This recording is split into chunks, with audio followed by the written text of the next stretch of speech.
यासोबत सगळ्यात महत्त्वाचा जो अलर्ट आहे तो उद्याचा अलर्ट नाशिकला आहे। एक अतिशय मोठा लो प्रेशर बेल्ट हा नाशिकमध्ये त्या ठिकाणी तयार होतोय। मेजर डिप्रेशन ज्याला म्हणतात ते तयार होत आहे। या मेजर डिप्रेशनमुळे जो काही नाशिक आणि त्र्यंबकेश्वरचा मधला भाग आहे या भागामध्ये ढगफुटी उद्या संभावित आहे किंवा त्या प्रकारचे निर्देश आपल्याला प्राप्त झालेले आहेत।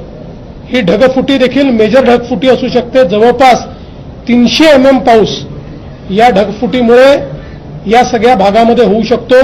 नाशिकच्या बऱ्याच मोठ्या भागामध्ये तो होऊ शकतो। त्या दृष्टीने जिल्हा प्रशासनाने मोठ्या प्रमाणात तयारी केलेली आहे। शाळांना सुट्टी देणं असेल किंवा जिथे पाणी साचू शकतं अशा भागात काम करणं असेल, नाशिक शहर असेल किंवा नाशिक जिल्हा असेल, जो ग्रामीणचा भाग आहे तो भाग असेल, या ठिकाणी वेगवेगळ्या प्रकारे अशा प्रकारच्या क्लाउड बर्स्टमुळे जी परिस्थिती येऊ शकते त्याचं अँटिसिपेशन करून बऱ्याचशा उपाययोजना त्या ठिकाणी करण्यात आलेल्या आहेत। पण याच्यावर अतिशय करडी नजर ही आपल्याला ठेवावी लागेल, कारण हा एक मेजर इन्सिडेंट जो आहे तो या ठिकाणी आपल्याला संभावित आहे। मुळामध्ये 8 तारखेपर्यंत सातत्याने